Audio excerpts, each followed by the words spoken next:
Today we are diving deep into one of the most nerve-wracking questions in modern dating. How long do you wait for a response from your crush? And, more importantly, should you text again, or is it time to just give up? If you've ever been stuck staring at your phone, anxiously waiting for that scene to turn into a reply, this video is for you.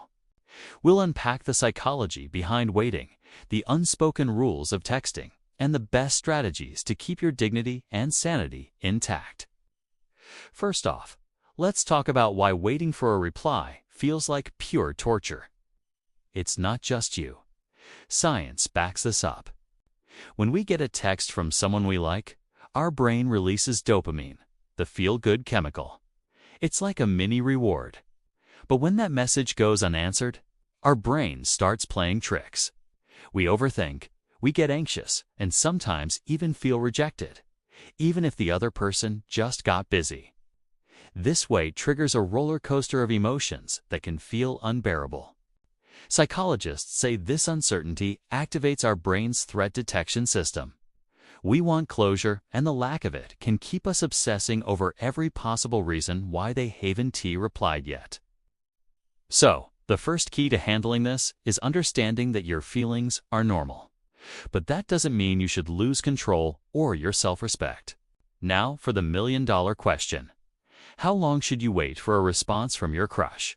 There's no one-size-fits-all answer, but here are some guidelines based on communication norms and respect for both parties' time. Consider their typical response time. If your crush usually replies within an hour or two, waiting more than 24 hours is probably too long. On the other hand, if they tend to reply every few days, a bit more patience is warranted. Context matters. Did you just send a casual, "Hey, how are you?" or a deeper message requiring a thoughtful response?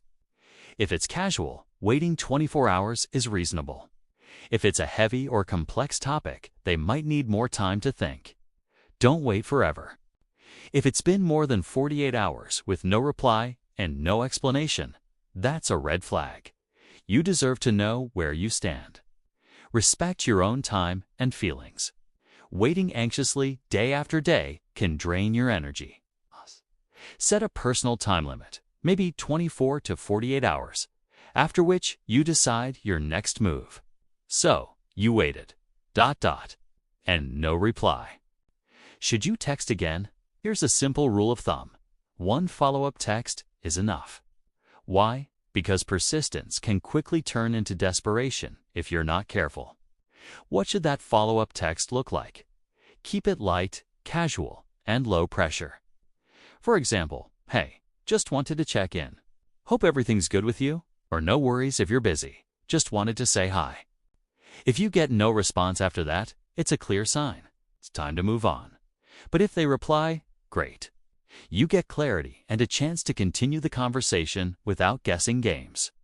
Giving up sounds harsh, but sometimes it's the healthiest choice.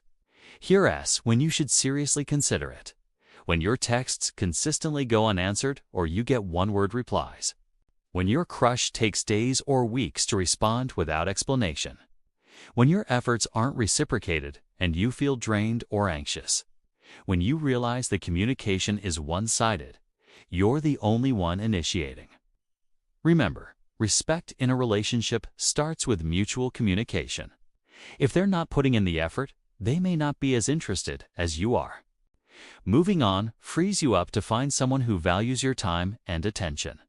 Waiting for a text can feel overwhelming, so here are some healthy habits to keep your emotions in check.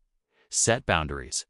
Decide in advance how long you wait before texting again or moving on. Keep busy. Focus on hobbies, friends, and work. The less you obsess over your phone, the better. Limit social media stalking. Constantly checking their profile can increase anxiety. Talk to friends. Share your feelings instead of bottling them up. Practice self-compassion. Remind yourself your worth isn't defined by someone's text response. What about special situations? If your crush is known to be busy with work, family, or school, cut them some slack, but also keep your limits. If you just started talking and they seem unsure or slow to respond, Dan T invests too much emotionally yet. They apologize for late replies and explain. That's a good sign. To wrap up, waiting for a crush to text back is tough. But by understanding your feelings, respecting your own time, and setting healthy boundaries, you can keep your dignity intact. Remember, one follow-up text is your limit. If they don't respond after that, it's okay and often better to let go. The right person will respect you enough to reply. Thanks for watching. If you found this helpful, hit the like button, subscribe, and share your texting stories in the comments below. How long have you waited for a crush? Did you text again or give up? I'd love to hear your experience.